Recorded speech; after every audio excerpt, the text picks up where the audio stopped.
Hello, Tab Nation. It's your boy Tom, and today we're going to be doing another AI video. This one's actually geared more towards like teachers, educational kind of stuff. Obviously, it says teachers start here. This is just called Diffit, Diffit.me. So not .com, .me.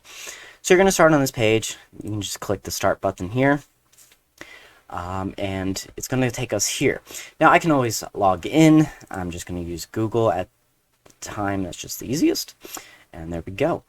So this is the home page. We got three options here. We got literally anything, an article or a video, so URL, or any text or excerpt. So we'll start with literally anything because, well, that's just easy. So we can say, I've already done this one, the founding of Delaware. Now the cool thing is here you can choose the grade level. It does start at second grade for some reason. I don't know why they don't have this for first grade, but okay. And then it goes all the way to 11th grade and plus. So I'm guessing that just means 11th and 12th. So yeah, we'll leave it on. We'll go with 10th grade. Now language, there's a decent amount of options on here. Pretty much all the main ones it seems, but we'll keep it with English. And it's just a simple little prompt here that we're saying the founding of Delaware. So we're just going to go ahead and say get resources. And depending on what it needs to do, it can take up to about 30 seconds at the most, really. Usually it's pretty quick. And make sure to hit that subscribe button. Doing lots of videos always like this with automation. And hit the like button if you want to see more dive into this depth. So as you see, it's still going. And what it's doing, it's scouring the internet, looking for articles from trusted resources and whatnot. All right, here we go. There we go. So the first thing you're going to notice is a image. Now, some of these images, it is gathering from the internet. Some of them are AI generated. But if you hover your mouse on the side right here, you can go and kind of grab whatever. Obviously, it doesn't do the best. Why would that be the picture for your main article? I don't know. I think the map's probably the best. Or the flag actually is pretty nice. And you can always, at the very top, add your own picture. So if you don't like any of the ones that it made here, that's fine. You can always go to the bottom, having troubles there, and say no image. If you want to save the ink, if you're printing it out. But yeah, basically, there's that. So the first thing we're going to see is a reading passage. Delaware, also known as the first state, has a history, rich history, and blah, blah, blah, blah, blah. So it's not too long, but it's a brief description. And it's going to give us a summary here. Summary, Delaware, also known as the first state, played a vital role in finding of the United States. So it's the first state. You can always edit if you want to add more. Or get rid of maybe the wording in here, or get rid of it completely, do whatever. Up here you can also show the sources, so it does a real nice thing with here where each source is from. So these are all from number 1. We go down here, this is from the History of Delaware Wikipedia, and it gives you a link. So that's pretty helpful. We can go ahead and hide those. And then down here we get key vocabulary words. So it's obviously trying to find words that are probably good for that reading level, which is 10th grade. And it gives you a quick, it's a noun, gives you a definition, and then it uses it in a sentence, so an example. Once again, you can add vocabulary words right here. You can add however many you want and add which ones you want. Pretty helpful. You can also edit if you want to change maybe the example to be more geared towards what your study is on or whatever. One of my favorite parts of this is the multiple choice questions. This is pretty cool because it's just awesome that it generates this. So, it has right here, question number 1, which European settlers established trading posts in Delaware, A, B, C, or D. So pretty simple. Now you can click show answers, and it's going to say answer is 1.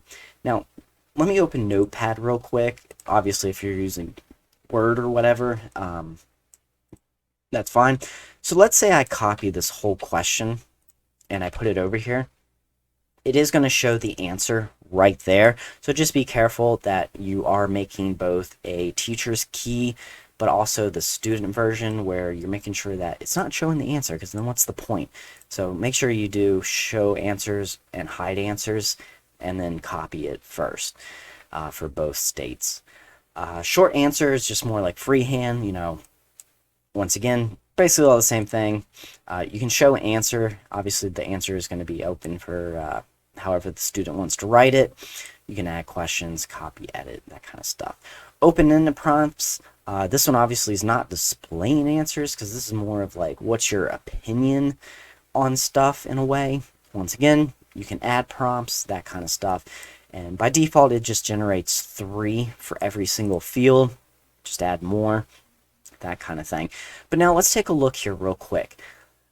Let's say I'm a multi-level teacher. For some odd reason, I work in a high school with 10th graders like we generated here.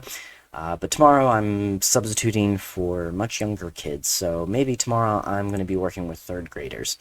You can change it from the drop down here, say regenerate, and it's basically going to go through that same thing that it did initially. Just going to run through, kind of recalculating everything. So we'll give that a second here.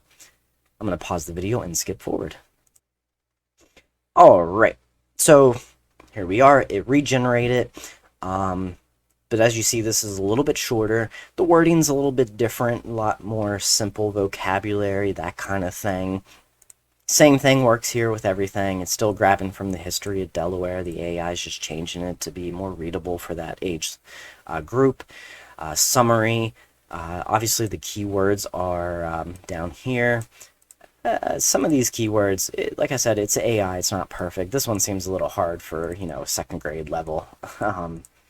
But who knows. Questions pretty much didn't change too much. It just more changed it in just simpler questions, I guess you could say, of how it's worded. Short answer, and then open. And this one's cool because how is Delaware's history similar or different to the history of your own state? If you live in Delaware, obviously that's probably not a great question, because there would be literally the same history. Now, the cool thing, too, is you can also go up here and do Get Student Activities, and it has a ton of templates here. You got, summarized learning, vocabulary is a good one, reading strategies. I mean, there's tons of different things on here. So you can always sit here and say, I don't know, this one looks good. So you can click on it. It shows you a little bit of a better example right here on what to do. It also gives you the teacher instruction page, which is super helpful, and some other stuff here. You can say get activity, which you can't really see on my screen. Let me resize this real quick. There we go. Get activity. So we'll push that in the other way, and it's going to go ahead and generate it based off what we did before. Once again, this doesn't take too long. But it's taking everything for that specific template that we want. We'll go ahead and pause this video and wait for that to complete. Alright, that only took about 20 seconds from when I paused my recording. Now you have different options here. You can share to Classroom. You can download it as a PDF or a PowerPoint. You can always do Open Google Slides, which I think is going to be the most common. And here we go. So pretty quick, it automatically went to there. And here we got our slides over here. So you can go to like the first one, people who live in a new place. Those sound like settlers. So they can obviously, if you print this out of the PDF, they can do it. But if you're just doing this in front of like a classroom on like a smart board, you can just drag and drop your answers over. So that's pretty cool. There's our map that we got. Click, you can type whatever. Answer here. And there we go. So pretty self-explanatory, and it's a great way to save it. And just make sure you name it up here. Maybe also that's Founding of Delaware, created by Diffit. Maybe add what grade level this was originally generated for, in case you're teaching multiple levels, or move on eventually in the world to a different grade. So yeah, that one's pretty self-explanatory. So now we're going to go back to our main page here. We're going to go to the next tab here, an article. So we're going to be using a URL. So let's Google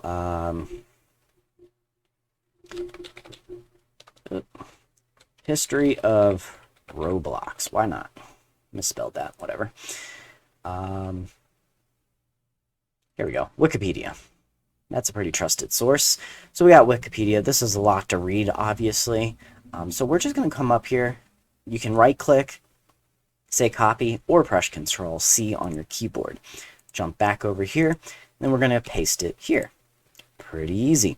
Once again, you're going to choose the grade level. Obviously, it's saying keep original, but we're taken from Wikipedia, so it's not really defined to a grade, so we really need to pick one. So we're going to do 8th grade this time.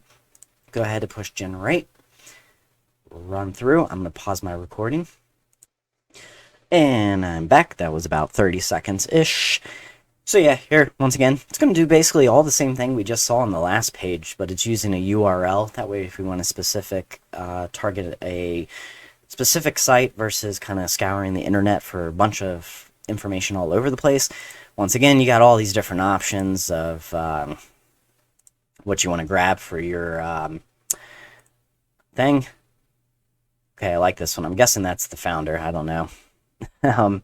But yeah, basically all the exact same stuff, but there are a few slight changes. So we got our adapted reading passage, summary, keywords, once again, multiple choice, short answer, open-ended prompts. One big thing you will notice is adjust the length. You can go up here and it's pretty simple, short, medium, long, original length, obviously.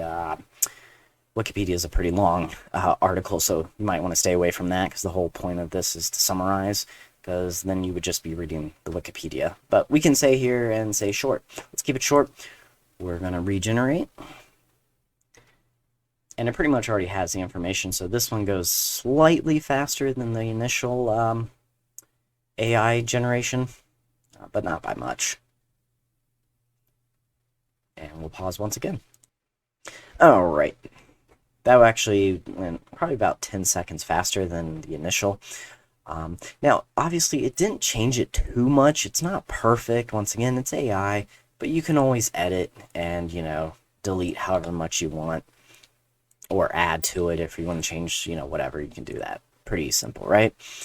Same with everything else. And, yeah. That's pretty much it for this. This is honestly probably my favorite way to do it because I find this one just to be the easier. Obviously, you can change the grade level again or translate in case you have, people who are new to the country who are still learning English. This might be helpful too to make different versions depending on your student base. Yeah. Let's go back to our last one. Any text or excerpt. So basically, this is kind of like doing the URL, but we can copy paste. Maybe that Wikipedia, as you saw, it was pretty long, but maybe we want to only focus on a certain section within the Wikipedia. Maybe we only want to talk about the items and the currency. So we can go ahead and let's just highlight, the first paragraph. Maybe that's all we want to talk about. You can then copy and paste it over here. And that's pretty much it. You can also upload a PDF, so this is great if you already have stuff from other teachers or stuff you created in the past. You can upload it, adjust it to whatever English. It's really great, helpful. We're going to go ahead and say generate resources, and we'll go ahead and pause my recording once again, wait for this to generate. All right, once again, did some pictures here. Just pick which one you like or upload your own. Or no image. Right here we got our adaptive reading passage. It's about the same length. I guess it just kind of changed the grade level a little bit better because this is a little bit easier to read. Obviously, one thing I like that I noticed is that when I copied and pasted this over, it grabbed a lot of these little references, citations. It automatically got rid of those. So it's also a great way for cleaning up what you have when you copy and paste. Because when you copy and paste, you might grab a bunch of crap you don't really care about. It automatically removed a lot of that because it knew it was useless, which is awesome. Saves me time. And basically it did all the same thing that we already seen. Pretty easy. Get student activities, translate, all that fun stuff. Now, where did all this stuff go? Well, you can click right here, My Resources, and this is going to be like a little bit of a history. And this is really cool because it does a few things. It gives you the title, when you created it, what language it was in. So if you have two versions, one in English, one in Spanish, you can see which one's which, and which grade level. So here we got, oh, here's my 2nd grade work, here's my 8th grade work. You can also search, so we can search like Delaware. So DEL, it's automatically finding those. So just remember kind of what the topic's about. And then clicking new literally just takes you back to this main page, and that's really all there is. But yeah, this is pretty simple, pretty self-explanatory. Hopefully it works for whatever classes, grade levels you're teaching. Still don't know why it doesn't do 1st grade. Maybe because they're just starting to read, I guess. But yeah. So yeah, if you guys have any questions, let me know in the comments below. Try my best to maybe do a follow-up video, but I don't think there's too much I can do on this because it's so simple, so easy. Another thing I just actually want to throw in there real quick before we do that is ChatGPT. I've done plenty of videos, but this is really cool for stories. So with what we were using in Diffit, we were taking stuff from websites that someone has already created. But maybe I want to do something fun for the students where I'm using an example like a kid that's in my class who wants to be part of the story. I can always give a prompt here in ChatGPT, and I can say something like, write a story for 1st grade about, and in quotations I'll put kind of what my prompt is for the story, new gym teacher's 1st day at school, and make it around 50 words. Go ahead and press enter, and there we go. It's going to give us a title, and I mean, as you see, pretty simple. Once upon a time. I love how it starts that. And even gave like a school's name. So you can in your prompt say, new gym teacher starts 1st day at school at this school's name. So you can get very as specific as you want or as less as you want. Obviously that doesn't have a lot of details, but I can always add, you know, say, hey, change the name of the school to this, or, you know, change Mr. Smith to Mr. Tom, you know, whatever. You can also sit there and adjust it. You know, that's pretty short. I mean, for 1st graders, it's probably perfect, but, you know, if we wanted to get a little fancy and harder on this one, we could always say something like, now make it around 200 words. And it's going to just regenerate the story all over with a new parameter that's 200 words versus 50. So there we go. And, yeah. So pretty much same thing, just did add more detail. Around 200, I didn't say specific. One thing I want to point out is if for some reason you're creating a project where it's like it has to be exactly 200 words, just run this through a word counter online, just because ChatGPT is not very good at making something very specific, 200 words. It's just always going to go as close as it can, but it might be over, it might be under. So just a heads up on that. All right, everybody, I hope you enjoyed this, and I will see you all on the next one. Bye!